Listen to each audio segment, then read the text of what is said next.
Selamat datang Ibu Nuraida Fitri Habi, mantan KPU Provinsi Jambi. Oh, dokter, sudah dokter kan ya? Sudah lulus ya? Pak Bu Endang langsung sudah. Oh. Baik, seperti biasa 10 menit pertama Bu Fitri diminta untuk presentasi apa yang ingin disampaikan di depan tim sel ini untuk bisa meyakinkan apa yang akan dilakukan oleh Bu Fitri di KPU jika dipilih menjadi komisioner. Selanjutnya nanti akan dialog kurang lebih 1 jam 15 menit. Silakan. Terima kasih. Assalamualaikum warahmatullahi wabarakatuh. Selamat pagi menjelang siang. Salam sejahtera untuk kita semua. Yang saya hormati Ketua Tim Sel, Wakil Ketua, Sekretaris, beserta para anggota, Bapak Ibu sekalian. Baik, izinkan saya memaparkan presentasi saya yang berjudul Mewujudkan Pemilu 2024 yang berkualitas dan berintegritas melalui peningkatan teknologi informasi. Sekilas, saya akan memaparkan gambaran umum. Demokrasi merupakan sistem politik yang memberikan ruang bagi keadilan dan persamaan bagi seluruh warga negara. Ciri yang mendasar dari sebuah negara demokrasi adalah keberadaan pemilihan umum. Sekalipun bukan satu-satunya aspek demokrasi, namun pemilu merupakan hal yang sangat penting karena pemilu berperan sebagai mekanisme perubahan politik mengenai pola dan arah kebijakan publik atau sirkulasi elit secara periodik dan tertib. Bapak Ibu yang saya hormati, untuk mewujudkan pemilu yang berintegritas dan berkualitas terdapat beberapa parameter.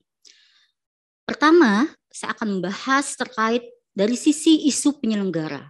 Kedua, dari isu penyelenggaraan. Ketiga, dari penerapan teknologi komunikasi dan informasi. Keempat, pemilih dan pemangku kepentingan. Kelima, peserta pemilu. Baik, saya mulai dari isu penyelenggaraan. Berkaca pada pemilu 2019 dan pilkada 2020 masih ditemukan adanya penyelenggara yang tidak mandiri, tidak berintegritas, dan tidak profesional. Tidak menerapkan asas dan prinsip penyelenggara pemilu, juga tidak mengukuhkan kode of conduct penyelenggara pemilu. Itu terbukti dari data pengaduan yang berdasar di DKPP yang berdasarkan tahapan pemilu 2019 dan tahapan pilkada 2020. Dan saya melihat data pengaduan itu banyaknya berdasarkan non-tahapan pemilu. Yang salah satunya adalah adanya penyelenggara yang keberpihakan, adanya penyalahgunaan wewenang, adanya yang menarik sekali adalah perbuatan asusila, amoral, perselingkuhan, atau juga pernyataan kontroversial. Nah, ini tentu menciderai marwah penyelenggara pemilu. Maka KPU harus segera membenahi dengan memberikan solusi. Maaf, dari berdasarkan data yang masuk di DKPP dari 133 non tahapan itu tahun 2020 40% yang diberhentikan secara tetap oleh DKPP dengan prinsip tidak berintegritas dan tidak profesional. Maka solusi ke depan, pertama bagaimana memperbaiki rekrutmen penyelenggara pemilu, kedua menelusuri jejak rekam calon penyelenggara pemilu, selanjutnya bagaimana memperbaiki mekanisme penunjukan tim sel di tingkat daerah, selanjutnya bagaimana pembinaan internal penyelenggara pemilu secara intens. Bapak Ibu yang saya hormati, tadi dari sisi penyelenggara. Saya balik kepada sisi penyelenggaraan. Menuju pemilu 2024 tentunya bagaimana mewujudkan penyelenggaraan pemilu yang berintegritas, partisipatif, transparan, dan akuntabel. Nah, dari beberapa isu penyelenggara yang meliputi 11 tahapan yang termaktub dalam Undang-Undang Nomor 7 Tahun 2017, salah satunya isu yang krusial, yang seksi, yaitu adalah pemutaran data pemilih dan pemungutan dan penghitungan suara. Sedikit saya ingin menjelaskan fenomena yang terjadi pada pemilu 2019 dan pilkada 2020. Adanya kerangka hukum yang tidak sinkron antara PKPU nomor tahun 2019 tentang pemutaran data pemilih dengan PKPU nomor 18 tahun 2020 tentang pemungutan dan penghitungan suara. Selanjutnya, masalah klasik dari pemilu itu muncul muncul, yaitu adanya pemilih ganda. Sementara kita sudah memiliki si dalih. Nah ini juga menjadi permasalahan. Adanya pemilih yang tidak memenuhi syarat. Selanjutnya, adanya pemilih yang belum memiliki rekam data kependudukan, tetapi masuk dalam daftar pemilih tetap. Selanjutnya, belum maksimalnya proses pemutaran karena kurangnya SDM, waktu, dan biaya. Yang terakhir, kurang aktifnya memang peran masyarakat dalam mencermati proses pemutaran data sampai dengan penetapan DPT. Selanjutnya, tentu saya ingin di sini memberikan mitigasi atau solusi terhadap pemutaran data pemilih, yang mana kerangka hukum harus memiliki kepastian, tidak multitafsir. Selanjutnya, bagaimana melakukan verifikasi data dengan tuntas dengan menciptakan data mutakhir yang komprehensif, dan melakukan koordinasi yang intens dengan pemerintah, dalam hal ini Dirjen Adminduk, untuk mengatasi pemilih yang belum rekam EKTP. Selanjutnya, melakukan pendidikan pemilih yang intens. Baik, saya lanjut ke permasalahan pemungutan dan penghitungan suara. Ini juga terjadi, masalah klasik terjadi kembali pada pemilu 2019 dan 2020. Saya berharap ini tidak terjadi pada pada pemilu 2024 dan pilkada 2024. Ternyata masih terdapat pemilih lebih dari 1 kali datang ke TPS. Nah, yang lebih kisruhnya, waktu pemilu 2019, banyaknya surat suara tertukar antar dapil. Ini menjadi persoalan. Lalu kekurangan surat suara, masih ditemukannya ada penghitungan suara di luar jadwal.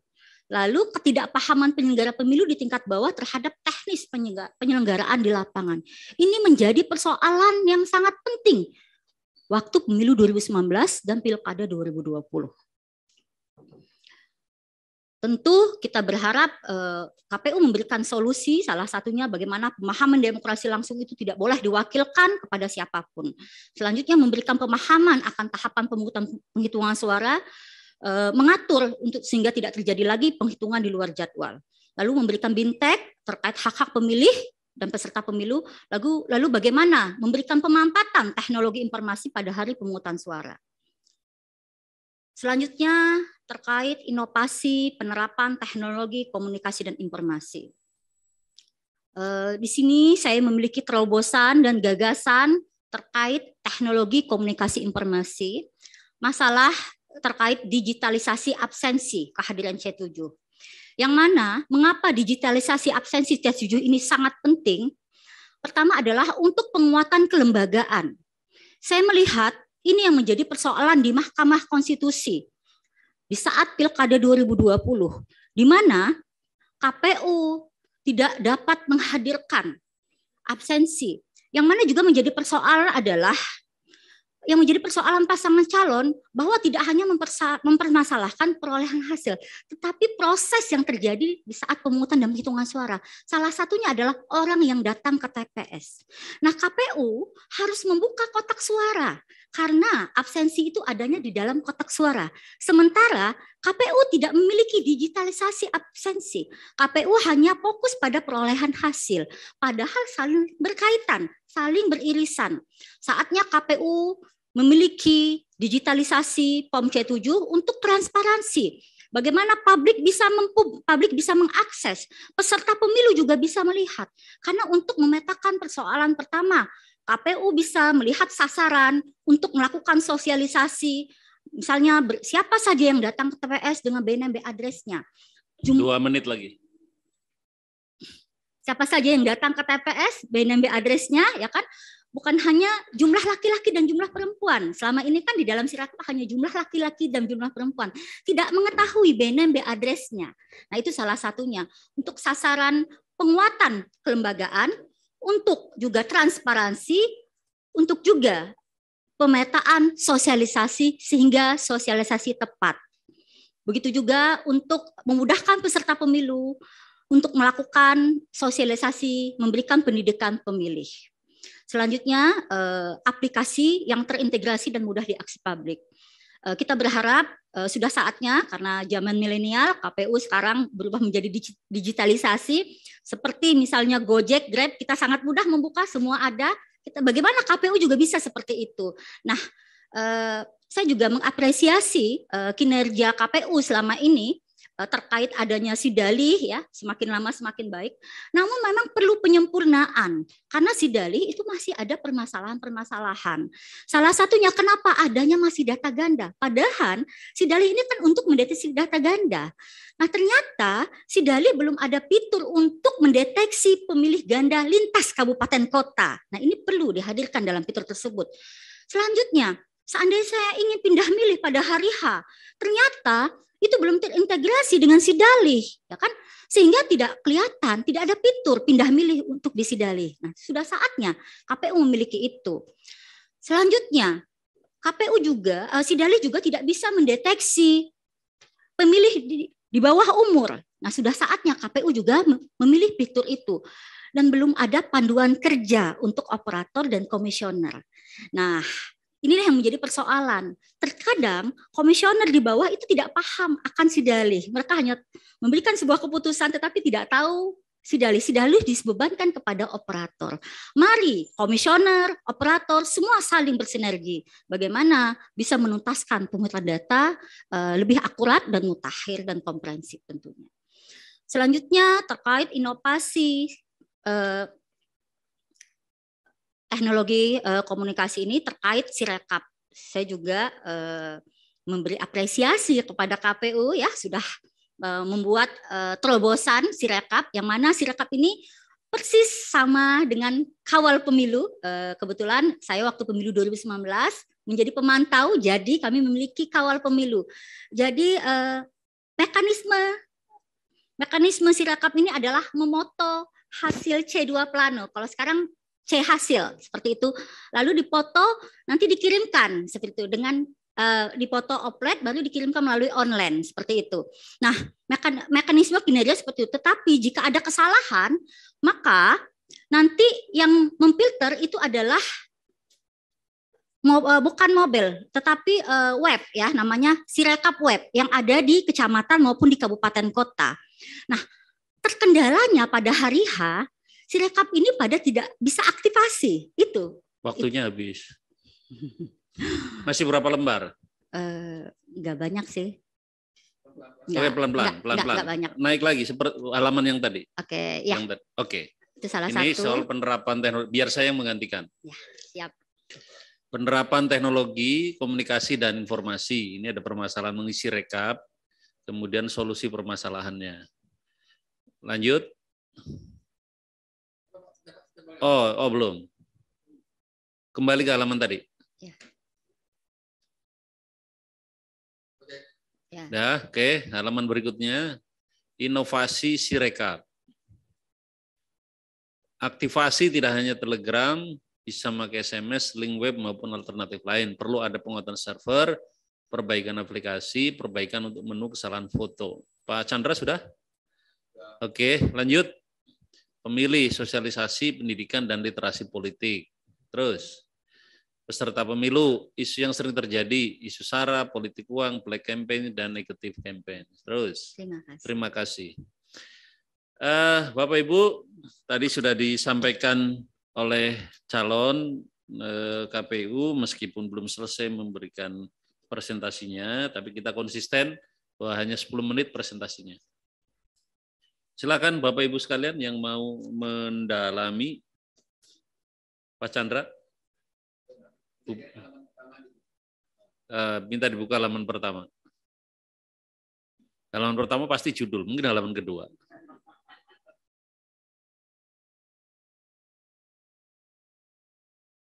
Terus. Oh ini ya.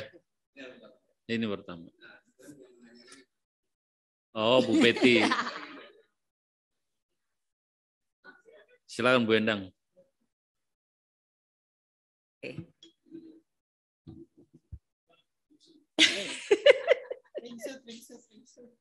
Selamat pagi Ibu Nuraida ya. Panggilannya Ibu Fitri atau Bu? Ibu Fitri boleh, Ibu Bu Nuraida boleh. Oke, selamat pagi. Tadi Ibu Fitri kayaknya panjang membahas permasalahan ya. Jadi sampai solusinya jadi nggak ada waktunya. Mungkin bisa disampaikan dari permasalahan-permasalahan yang ada itu, seandainya Ibu dipercaya jadi atas Sek anggota KPU, apa mungkin 3 yang utama terobosan Ibu atau inovasi Ibu atau gagasan Ibu, silakan. Baik, terima kasih Bu. Pertama dari isu penyelenggara dulu. Saya melihat apakah lifestyle KPU sekarang penyelenggara berubah ya, karena saya melihat juga di zaman saya belum ditemukan ya ada yang perbuatan asusila, amoral seperti itu ya. Ini di beberapa provinsi dan kabupaten kota, kebetulan saya jadi tim pemeriksa daerah, saya diberikan amanah untuk memeriksa, mengadili ya, terkait penyelenggara yang berbuat kode etik. Nah, artinya ini menjadi perhatian khusus bagi kami sebagai tim pemeriksa daerah. Nah, saya melihat apakah lifestyle penyelenggara yang berubah sehingga terjadi permasalahan seperti ini. Maka untuk ke depan, fokus jangan masalahnya Bu, ya, udah fokus, panjang ya, dari baik. tadi. Fokus ke depan. Tentunya saya ingin memperbaiki rekrutmen penyelenggara pemilu. Pertama dengan menelusuri jejak rekam calon penyelenggara pemilu. Nah, bagaimana misalnya bekerja sama dengan perguruan tinggi setempat atau bekerja sama dengan para penggiat pemilu, dengan misalnya juga memperbaiki mekanisme penunjukan timsel di tingkat daerah. Nah, selama ini mekanisme penunjukan timsel daerah itu hanya hak prerogatif KPU. Tetapi tidak ada yang namanya seperti saat ini adanya tanggapan masyarakat atau misal diumumkan di publis, ya kan? Diumumkan di publis selama seminggu sehingga ada tanggapan masyarakat. Nah, itu tentunya bisa menelusuri jejak rekam calon panser, jejak rekam calon panser. Karena pertama berawal dari memperbaiki mekanisme penunjukan timsel di tingkat daerah, tentu pansel ini akan menelurkan penyelenggara di tingkat daerah yang berkualitas dan berintegritas. Itu pertama. Selanjutnya, menelusuri jejak rekam calon penyelenggara pemilu itu adanya bagaimana pembinaan penyelenggara pemilu yang secara intens. Saya melihat tiap hari Senin KPU itu rapat, tetapi hanya membahas tahapan. Alasan yang nggak mungkin membahas personality. Tetapi kalau memang ada komisioner atau ada di antara kita yang berbuat kesalahan, itu adalah bagian teman-teman untuk mengontrol atau memonitor sehingga memberikan masukan kepada yang bersangkutan sehingga yang bersangkutan merasa terkontrol seperti itu. Nah, itu salah satu yang ingin saya perbaiki dari rekrutmen penyelenggara pemilu. Kedua, dari sisi penyelenggaraan. Nah, dari sisi penyelenggaraan, kenapa saya hanya mengambil 2 tahapan? Karena pemutaran data ini isu yang sangat seksi, Bu, ya. Karena kenapa isu sangat seksi? Selalu dipermasalahkan, baik itu di Bawaslu, di peserta pemilu juga, bahkan di Mahkamah Konstitusi. Nah, menjadi permasalahan karena isu kemarin dari beberapa kabupaten kota dan provinsi yang pilkada di seluruh Indonesia itu ada 16 yang pemungutan suara ulang. Salah satunya adalah pemutaran data pemilih. Saya melihat kerangka hukum yaitu PKPU tentang mutarlih dan PKPU nomor 19 dan PKPU nomor 18 itu tidak sinkron terkait orang yang memberikan hak pilihnya ke TPS. Di PKPU mutarlih itu dijelaskan bahwa orang yang datang ke TPS itu asal terdaftar dalam DPT dia yang jelas itunya adalah kakak, bisa berdasarkan KK. Sementara di dalam PKPU nomor 18 tahun 2020, orang yang datang ke TPS harus menunjukkan EKTPL. Nah, artinya ada bertentangan di sini dan ini menjadi persoalan di Mahkamah Konstitusi. Ternyata adanya pemilih yang belum rekam EKTP tetapi menggunakan hak pilihnya. Jadi solusinya apa, Ibu? Solusinya tentunya pertama adalah kerangka hukum yang memiliki kepastian hukum, seperti itu. Tidak multitafsir. Lalu melakukan verifikasi data secara tuntas untuk menciptakan daftar pemilih yang akurat, komprehensif, dan mutakhir. Nah, bagaimana penyelenggara dalam hal ini yang mencocokkan itu adalah PPDP, Pantarlih, seperti itu, mencocokkan, meneliti, mendatangi rumah, kalau tidak memiliki EKTP tidak dimasukkan dalam DPT, tetapi dipisahkan. dipisahkan untuk dikoordinasikan dengan Dukcapil. Sehingga bisa Dukcapil jemput bola, apakah nanti di tiap RT dikumpulkan, ataukah di tiap kelurahan, ataukah di tiap kecamatan. Sehingga tidak ada lagi pemilih yang belum rekam EKTP, seperti itu. Tentunya melakukan koordinasi yang intens dengan pemerintah ini sangat penting. Saya pikir seperti itu. Itu terkait solusi pemutaran data. Nah, selanjutnya pemilih juga bagaimana diberikan pendidikan politik, literasi politik, dan sebagainya. Nah, yang terakhir yaitu selain pemutahiran data, saya juga memberikan solusi terkait pemungutan dan penghitungan suara. Nah, selama ini saya lihat KPPS itu hanya dibintek 1 orang, 2 orang, sehingga terjadi ketidaksepemahaman antara sesama penyelenggara. Untuk ke depan memang ini butuh biaya. Untuk ke depan minimal 50%, misalnya 3. Dari 7 itu misal 3 atau 4, seperti itu yang dibintek. Sehingga ada pemahaman seia sekata terkait regulasi proses pemungutan dan penghitungan suara. Itu pertama. Selanjutnya, adanya kekompakan KPPS dan peserta pemilu dan saksi untuk sama-sama ya udah 100%. Ini terjadi Bu pada Pilkada 2020 mengakibatkan pemungutan suara ulang yang direkomendasikan oleh Bawaslu. Sama-sama karena sudah sebelum jam 1 itu udah selesai. Maka mereka sama-sama ingin menghitung. Bahkan kejadian waktu pemilu 2019 adalah karena ini Pilpres, DPR RI, DPR Provinsi, Kabupaten Kota, mereka memulai itu menghitung DPR Kabupaten Kota dulu. Padahal kan harusnya Presiden dulu yang dihitung. Nah, artinya tidak sesuai mekanisme. Banyak yang tidak paham akan regulasi terkait proses pemungutan dan penghitungan suara. Maka bintek KPPS perlu ditambah. Artinya bintek KPPS tidak hanya 1 atau 2, tetapi personalitinya mungkin ditambah. Itu salah satunya. Nah, selanjutnya bagaimana juga memberikan bintek terkait hak-hak pemilih itu apa saja, hak-hak peserta pemilu itu apa saja. Nah, ini gunanya penyelenggara pemilu untuk melayani pemilih dan peserta pemilu. Nah, mungkin cukup untuk yang itu ya. Terima kasih. Pertanyaan selanjutnya. Pada tahun 2014, ketika Ibu masih menjadi anggota KPU Jambi, ya. Itu pernah menjadi teradu ya di DKPP. Ya, bisa diceritakan, Bu? Ya, betul. Saya pernah menjadi teradu karena dugaan suami saya terlibat di partai politik. Padahal suami saya sudah tidak terlibat di partai politik. Bahkan saat ini suami saya menjadi komisioner KI Provinsi Jambi. Seperti itu. Saya pikir cukup. Alhamdulillah, maaf saya tambahkan, alhamdulillah di saat persidangan itu tidak terbukti, bahkan saya direhabilitasi. Seperti itu. Terima kasih.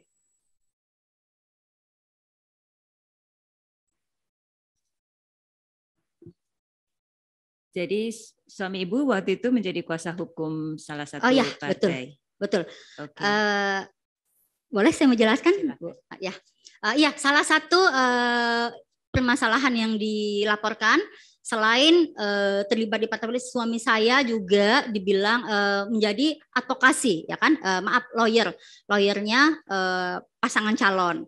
Nah, bukan pasangan calon, KPU, Bu. KPU bukan pasangan calon. Lawyernya KPU, Bu. Suami saya belum pernah jadi itu, KPU. KPU, Bu, yang dilaporkan. Maksudnya suami Ibu menjadi kuasa hukum KPU Kabupaten. Ada salah satu KPU Kabupaten. Ya. Okay. Sementara Ibu adalah anggota KPU Provinsi. Ya, saya akan menjelaskan terkait itu. Jadi suami saya adalah mantan penyelenggara KPU Kabupaten pada periode 2003, periode pertama kali, dan memang basicnya adalah lawyer. Nah, yang mengajak suami saya, kebetulan suami saya berada dalam lingkungan Pradi. Nah, teman-teman di Pradi mengajak beliau untuk berkecimpung membantu. Tetapi bukan law firm suami saya. Suami saya hanya membantu dalam permasalahan hukum advokasinya. Tetapi law firmnya, misalnya law firm ya Bu ya, CP atau apa namanya itu? ya kantor hukumnya lah gitu, kantor hukumnya itu bukan punya suami saya. Suami saya diajak karena kebetulan memang dalam naungan Pradi seperti itu. Satu Pradi itu dalam naungan Pradi, Persatuan Ikatan Pengacara. Jadi ya, suami itu, ya. Ibu menggunakan law firm yang lain? Bukan Bu. Suami saya diajak. Ya, Jadi ya. diajak oleh teman yang memiliki law firm, yang memiliki kantor hukum. Jadi suami saya cuma hanya diajak untuk ikut membantu menyelesaikan sengketa di Mahkamah Konstitusi sebagai lawyer. Iya, sebagai lawyer. Tetapi yang memiliki badan hukum itu adalah teman suami saya. Oke. Nah, yang memiliki badan hukum teman suami Ibu, ya, tapi suami Ibu yang menjadi lawyernya. Bukan. Teman suami saya juga jadi lawyer, tetapi yang menjadi lawyer ketuanya adalah teman suami saya. Suami saya cuma diajak saja. Ketuanya, saya bilang lawyer. Ya, betul. Jadi suami Ibu jadi lawyer untuk KPU salah satu KPU kabupaten kota, dan Ibu adalah anggota KPU provinsi. Ya. Menurut Ibu itu masalah nggak?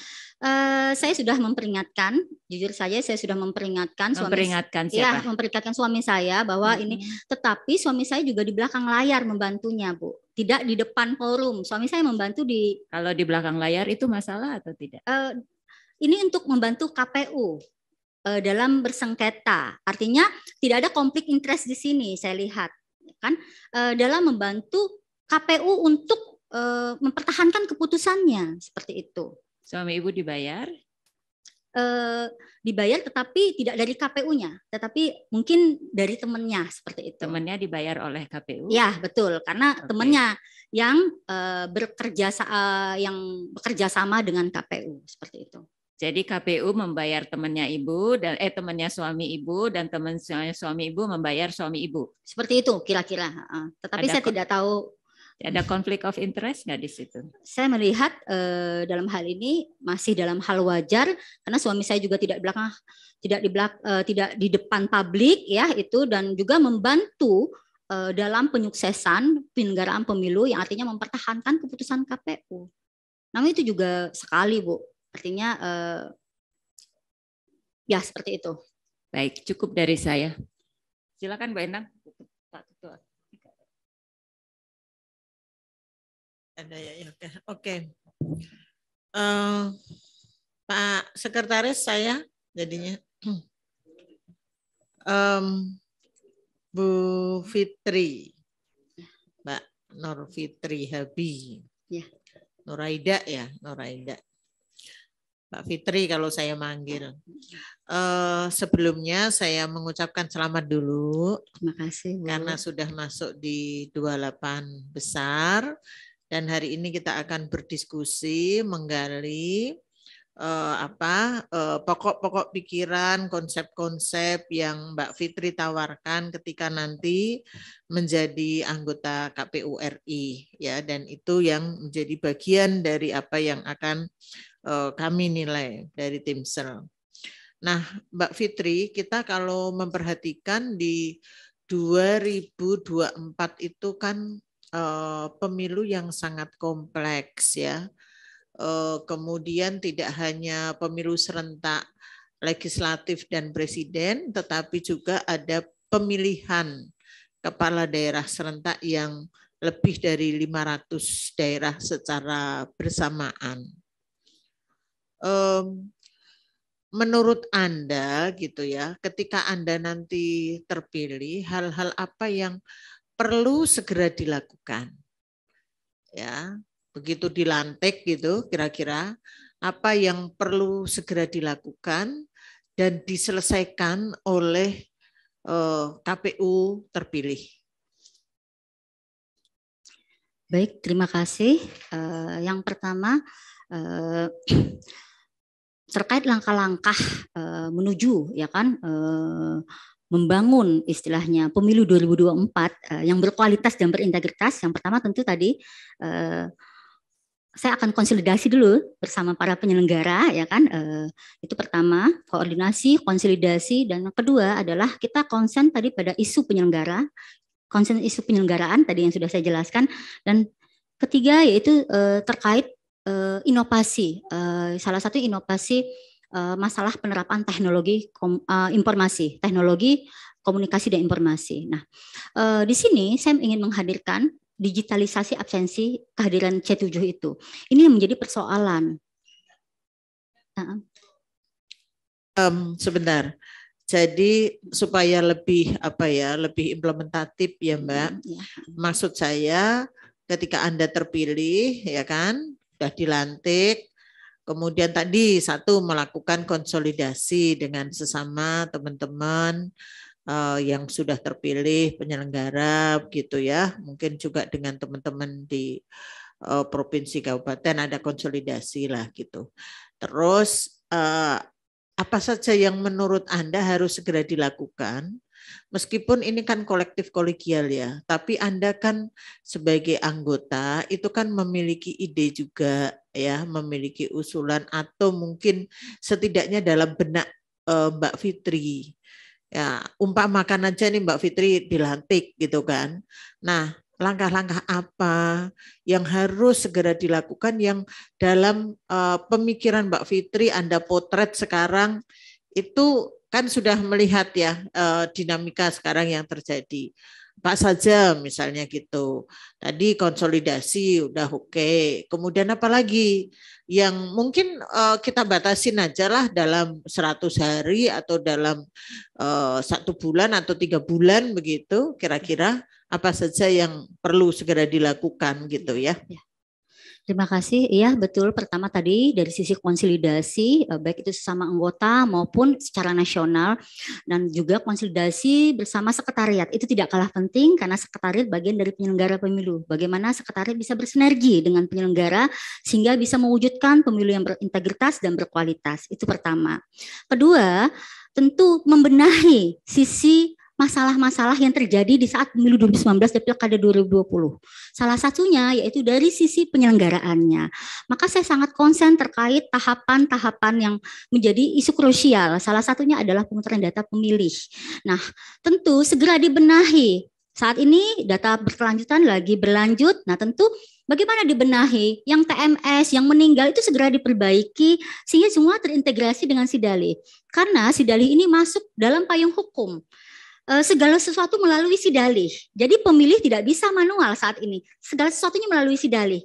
Karena Sidalih sudah masuk termaktub di dalam PKPU, sudah dipayungi hukum. Beda Sirekap. Kalau Sirekap hanya Sirekap hanya dalam keputusan KPU seperti itu. Artinya Sidalih adalah bahan wajib untuk orang masuk dalam pemilih masuk dalam Sidalih. Nah, tentu maka dari itu yang saya temukan adanya pemilih yang ganda, yang hal ini adalah hal klasik yang sebenarnya tidak perlu lagi terjadi, namun masih terjadi. Maka dari itu saya ingin membenahi, salah satunya adalah kegandaan. Bagaimana lintas kabupaten kota dalam satu provinsi itu kita bisa mengklaim, bisa mencoret salah satunya tanpa menghilangkan hak pilih orang lain. Karena hak politik yang tidak dapat dihilangkan adalah hak untuk memilih. Nah, kendalanya saat ini juga KPU terkendala dengan administrasi kependudukan. Ini yang menjadi persoalan. Sehingga ini juga menjadi persoalan di Mahkamah Konstitusi.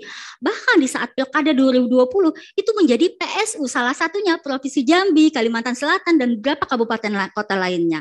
Nah, tentu ke depannya bagaimana saya memberikan langkah, bagaimana masyarakat ini bisa yang khusus memenuhi syarat bisa rekam ektp. Salah satunya adalah dengan pemilih berkelanjutan saat ini yang dilakukan oleh KPU. KPU kan bisa melihat ternyata ini ada beberapa yang belum rekam ektp dan dikoordinasikan dengan Dukcapil setempat masing-masing. Apakah nanti melalui mobil keliling, jemput bola, misalnya dikumpulkan di kelurahan, dikumpulkan di kecamatan. Itu langkah-langkah yang tepat, yang strategis yang bisa dilakukan oleh penyelenggara di tingkat bawah. Nah, itu selanjutnya.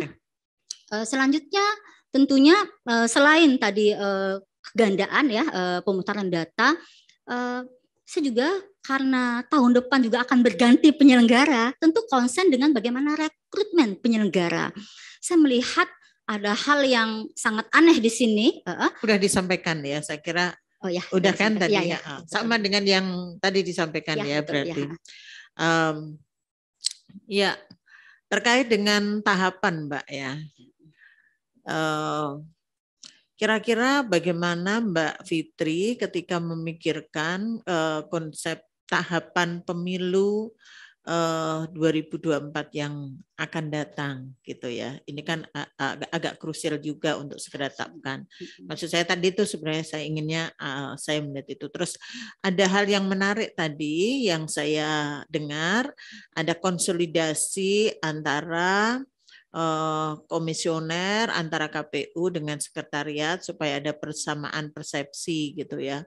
Nah, menurut Anda bagaimana sih sebenarnya hubungan yang terbaik antara sekretariat dengan komisioner itu semestinya apa dan apa yang Anda akan lakukan gitu ya ketika kemudian Anda mau melakukan konsolidasi itu seperti apa. Dan ini kan tidak hanya terjadi di mana?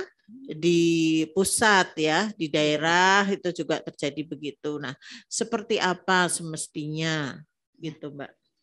Ya, langkah terkait konsolidasi atau hubungan misalnya sekretariat dengan komisioner ini mungkin tergantung karakter diri, tetapi idealnya sekretariat adalah bagian dari penyelenggara pemilu. Itu termaktub di dalam Undang-Undang Nomor 7 Tahun 2017. Artinya, sesama penyelenggara pemilu saling berintegrasi, saling menyupport, saling mendukung, saling membantu sesuai tupoksi masing-masing. Komisioner dalam hal ini misalnya membuat keputusan, kebijakan, tetapi sekretariat mungkin dalam hal administrasi membantu sarana prasarana dan sebagainya. Nah, tentunya ini bagaimana saling menopang sehingga terwujudnya pemilu yang berintegritas dan berkualitas seperti itu. Pertama juga bagaimana silaturahmi sering terjadi.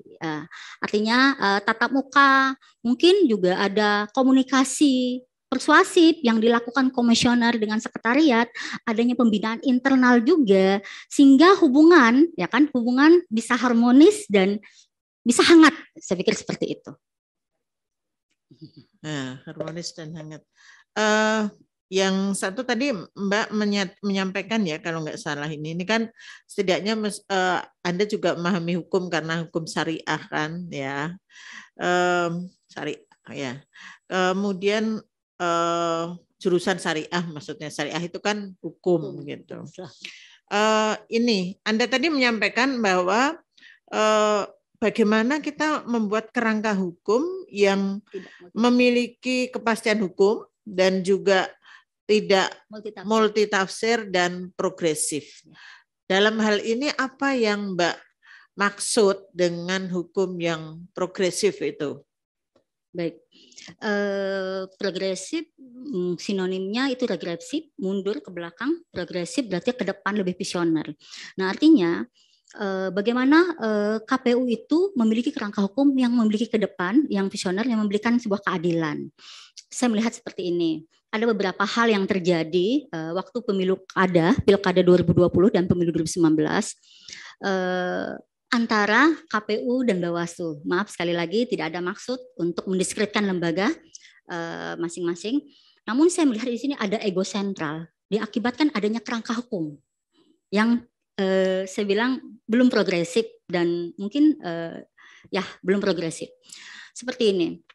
Model A yang sebagai bahan dasar untuk mencoklit PPDP Pantarlih, yang mana model A itu adalah sandingan dari DP4 dari Adminduk ya kan, dengan DPT terakhir disandingkan menjadilah model A4 model A. Nah, model A inilah bahan dasar PPDP dan Pantarlih untuk mencoklit ke rumah.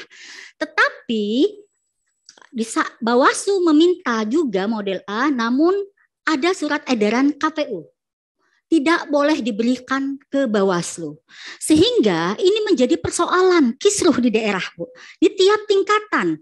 Di saat pleno daftar pemilih sementara, di saat pleno daftar pemilih sementara hasil perbaikan, di saat pleno daftar pemilih sementara hasil DPT, ya kan, itu menjadi persoalan kisruh karena Bawaslu di tiap Panwaslu di tiap tingkatan menolak karena dia tidak mengawasi. Karena alasannya tidak diberikan model A. Ini terjadi di saat pemilu 2019 dan pilkada 2020. Nah, saya berharap kerangka hukum, ya kan, artinya mungkin surat edaran bukan kerangka hukum karena, tetapi surat edaran di KPU itu wajib dijalankan, kan seperti itu. Artinya bagaimana ke depan kerangka hukum itu lebih progresif, bahwa sebenarnya tidak masalah diberikan mungkin datanya, nicknya, biar lebih sekret, dibintangi 8 angka, misalnya seperti itu. Banyak hal yang bisa diupayakan. Atau duduk bersama antara KPU RI dan Bawaslu RI sehingga ada sinergitas. Sudah selesai di pusat sehingga tidak lagi menjadi permasalahan di daerah. Ini yang menjadi persoalan di daerah. Sehingga menjadi kisruh di tiap tingkatan, baik itu PPK, PPS, PPK, KPU Kabupaten, bahkan KPU Provinsi dalam menetapkan daftar pemilih tetap. Nah, ini persoalan yang terjadi. Terima kasih, Bu.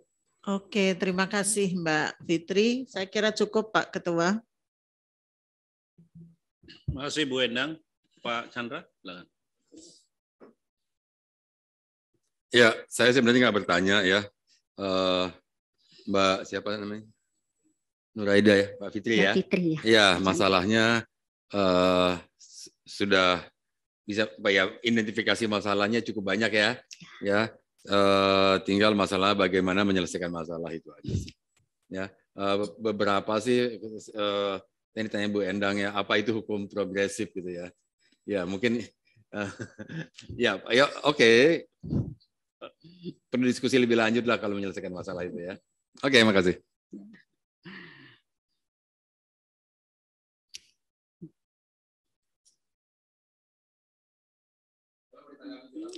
Enggak, cukup, saya kira selesai. Baik, Pak Erlangga. Saya akan langsung diskusi ke Pak Chandra nanti. Silakan. Baik, terima kasih Pak Ketua. Dari berbagai inovasi yang dijalankan ini, saya masih belum melihat bagaimana Ibu menjelaskan inovasi dan strategi KPU untuk meredam politik identitas dan money politik, Ibu. Ya, terima kasih. Ya. Baik, Sidalih mungkin betul, mungkin tidak bisa meredam money politik karena pemilih ya. Tetapi orang yang datang ke TPS, tentu kita akan bisa melihat BNMB address-nya jika KPU memiliki digitalisasi. Selama ini digitalisasi itu, selama ini absensi itu hanya di dalam kotak suara. Tidak tahu siapa yang datang, apakah itu pemilih pemula, apakah pemilih lanjut, apakah pemilih disabilitas, kan seperti itu. Nah, untuk meredam, artinya untuk solusinya, saya sekali lagi, digitalisasi absensi ini kenapa penting? Pertama adalah untuk penguatan lembaga itu sendiri. Itu pertama. Kedua, transparansi. Selama ini banyaknya dugaan KPU adanya pemilih siluman yang datang ke TPS. Nah, itu bisa dibuktikan dengan adanya digitalisasi absensi. Betul Kak? Ya kan? Kan kalau digitalisasi absensi itu berarti BNMB address-nya ada. Berarti akan ketahuan apakah betul orang di bawah umur datang ke TPS, orang yang meninggal datang ke TPS, apakah orang yang belum rekam EKTP datang ke TPS, seperti itu. Nah, itu akan tergambar, pemetaan permasalahan akan tergambar di absensi jika KPU mau membuat digitalisasi absensi kehadiran atau C7 ini. Nah, itu pertama. Selanjutnya, transparansi. KPU selama ini hanya fokus kepada perolehan hasil, tetapi tidak pernah terbuka siapa saja yang datang ke TPS BNMB address-nya. Sudah saatnya KPU membuka ini. Sudah saatnya KPU membuka absensi ini. Orang yang datang ke TPS adalah BNMB address-nya ini. Sehingga masyarakat bisa mempublis, masyarakat bisa mengakses seperti itu. Bahkan peserta pemilu, memudahkan peserta pemilu untuk melakukan pemetaan sasaran dalam melakukan sosialisasi pendidikan pemilih. Artinya di sini bisa teredam hal-hal yang Bapak maksud, misalnya apakah nanti ada pemilih pemula ya kan, atau seperti apa dugaan-dugaan yang misalnya pemilih siluman dan sebagainya, seperti itu. Nah, selanjutnya dari sisi penguatan lembaga, transparansi juga saya lihat ya dari sasaran politik, sasaran pemetaan sasaran sosialisasi untuk penyelenggara itu sendiri secara internal. Nah, KPU bisa memetakan siapa saja yang hadir ke TPS sehingga kedepannya partisipasi politik bisa lebih meningkat lagi. Ternyata di TPS ini yang datang BNMB Adres ini. Kita bisa tahu pemilih pemula ternyata yang datang sekian orang, BNMB Adresnya ini. Pemilih disabilitas ternyata yang datang sekian orang. Orangnya ini. Sehingga nanti bisa dipetakan mana KPU yang lebih tepat untuk menelusuri sasaran atau yang lebih tepat untuk membintek atau memberikan pemahaman demokrasi dan kepemiluan atau memberikan pendidikan politik kepada pemilih seperti itu.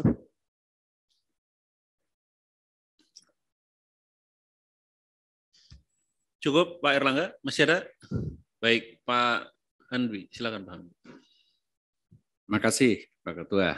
Bu Fitri, Ya. ini pertanyaan standar yang untuk menutupi sesi kita ini. Jadi barangkali Ibu juga sudah lihat, kami selalu bertanya kepada seluruh peserta, jika seandainya Ibu kita andaikan terpilih, tentu masih ada 6 lagi yang layak juga. Ya kan begitu kan, 7 orang kan? Ini yang berat Pak. Oh enggak berat ini. Ya karena kami sudah mempertimbangkan ini Ibu. Ibu kan di antara sesama penyelenggara relatif masih mengenal satu sama lain, rekam jejak dan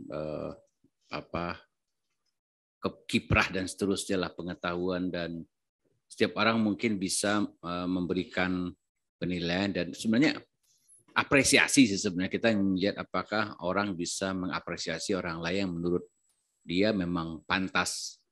Itu bagian dari kebesaran hati juga dan sportivitas kita sebagai manusia kan, ya menunjukkan. Jadi kira-kira kalau di luar diri Ibu, kita anggap Ibu 1 dari 7 yang terpilih, 6 orang lagi siapa kira-kira Bu? Boleh lebih Pak? Boleh. Jadi jangan banyak-banyak, lebihnya 1-2 boleh. Saya mungkin lebih cenderung banyak perempuan karena itu, bagi saya itu udah kami duga itu. Ya, bagi saya perempuan bukan hanya sebatas kuota 30%, bukan hanya sebatas keterwakilan, tapi sudah saatnya perempuan menduduki jabatan publik. Yang pertama adalah Dahlia Umar, kedua Umi dari Dahlia, Kalimantan. Umar, Umi, Mbak Nurul Starti, oke. Yesi Momongan, Mima.